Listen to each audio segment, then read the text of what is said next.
How to save money in your teenage years. Teenagers should save money for a variety of reasons. The most crucial step in saving as a teen is starting, whether you're trying to save for your first automobile, college, or a gap year journey around the globe. Hey guys, welcome to our channel. In today's video, we are going to talk about the ways of making money in your teenage years. Let's see what we have for you to make massive profit with low investment. If you want to find out more about it, then stay with us until the end of the video. Also, before we start the video, don't forget to hit like, subscribe to our channel, and ring the bell icon for more amazing videos. And let's get started. Saving for major purchases and life objectives is a terrific way to begin to appreciate the value of money and labor. The ability to begin forming a lifelong savings habit is an even greater advantage of learning how to save money as a teenager. When you're older and have expenses and other financial commitments, it's much more difficult to learn this lesson. But if you start young, you might create some positive, enduring behaviors. It's never too late to start saving money, whether you're 13, 19, or anywhere in between if you haven't already. Here are the procedures for getting started and maintaining the habit. Start by opening a savings account. You'll always have a place to deposit the money you want to save for the future if you open a savings account now. If you're under 18, your parent will probably need to assist you in setting it up. Nearly all banks provide savings accounts. For recommendations, ask your parents where they bank or check with your neighborhood credit union. A high interest rate is a plus, and you'll definitely want to select one without a monthly charge or minimum balance requirement. Then all you need to do is provide the necessary documentation and sign it in order to set up an account and begin saving.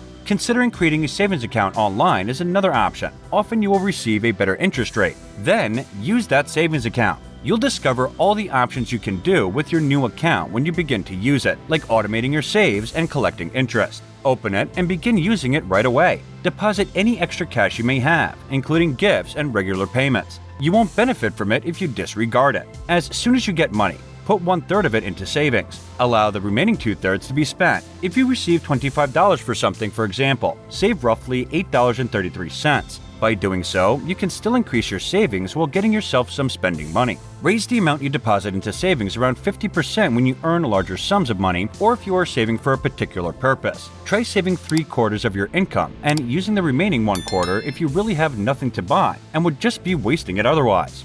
Start earning to start saving. Teens can earn money in a variety of ways. Additionally, they're not all typical employment. You may work around your school schedule and earn money all year long by engaging in activities like making stuff to sell on Etsy and advertising creative apparel items on Depop. A summer job can be a fantastic opportunity to make money and save money. Set a goal for yourself.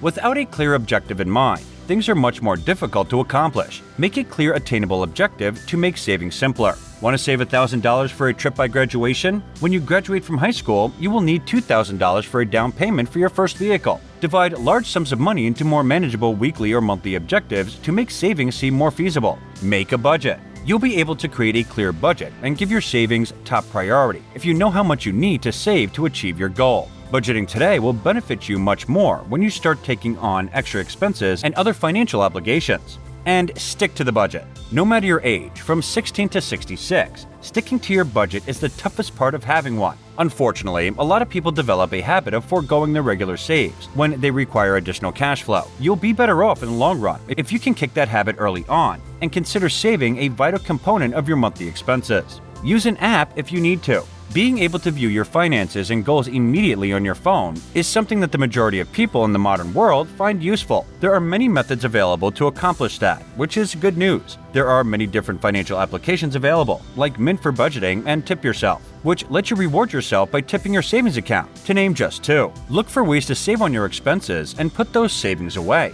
You'll have much more money to save if you can find ways to cut costs on the products you already buy. Visiting the mall with some friends? To save money on the items you would regularly purchase, check out the sales department of your favorite stores. Instead of going to the movies, propose having a movie night at home. After that, transfer the cash you would have spent to your savings account. Start planning ahead and get motivated. The anticipation of what your money will do one day is one of the most exciting aspects of saving. Start planning on how you'll spend the money you're saving and how to get the most out of it. Start educating yourself about costs of owning a car, how to get one, and which automobile is best for you if you're saving for one. Additionally, if obtaining college credit while still in high school is your goal, start researching dual enrollment opportunities. AP or 1B courses to start reducing the cost of your college education. You'll be more inspired to continue saving if you take steps today to advance your savings goal. If your goal is within reach, you'll be more motivated to put the time and effort to savings. Wait 30 days before buying an item if it's not something you need. It's simple to overspend and make an impulsive purchase. Force yourself to halt the transaction if you find yourself in this predicament. Put the item back on the shelf and leave the store if you're there. Close the browser if you're online. Note the item's name, its cost, why you want it, the name of the retailer, and the time. Consider the item in the following 30 days. Consider your reasons for wanting it, whether it is worth the cost, and whether you can live without it. You might use this waiting period to do some research to see if you can locate a better bargain. Consider buying an item if after the 30-day trial period you still decide you want it. The delayed gratification will make acquiring it feel so much better if you decide to buy it. Low balance can be very alerting compared to the past, when you had to write a check or visit a physical bank branch to withdraw money. It is now much simpler to overdraw your account. Debit cards, click-to-pay options with online merchants, and mobile payment platforms like PayPal and Venmo make it simple to empty your account of all of its funds without recognizing it. Even while overdrafts can be difficult to resolve in terms of putting your accounts back in the black, overdraft protection frequently has costs that might exacerbate the problem. Even when the amount overdrafted is considerably less, these costs still amount to $35 for each overdraft. Avoiding overdrafts in the first place is the best way to protect yourself from them. You and your bank can assist you in this by sending you low balance alerts. When your balance falls below a present threshold, these real-time alerts can send you an email, a text message, or even a push notification, which shows up on your phone's lock screen. In order to avoid overdrawing your account, you will be aware when you receive a low balance notice and can choose to either stop spending or make a deposit. However, most people no longer regularly perform errands that include going to the bank because so much financial management is now done digitally. Therefore, paper checks may collect dust or be misplaced, costing you money. It requires practice to become an expert in money management. It doesn't help that budgeting using outdated methods is challenging because financial management must adapt to the way the world changes. And this is it for today, guys. What are your thoughts on today's video? Share with us in the comments below. Also, don't forget to hit like, subscribe to our channel, and ring the bell icon so you don't miss the latest updates. And thank you for watching.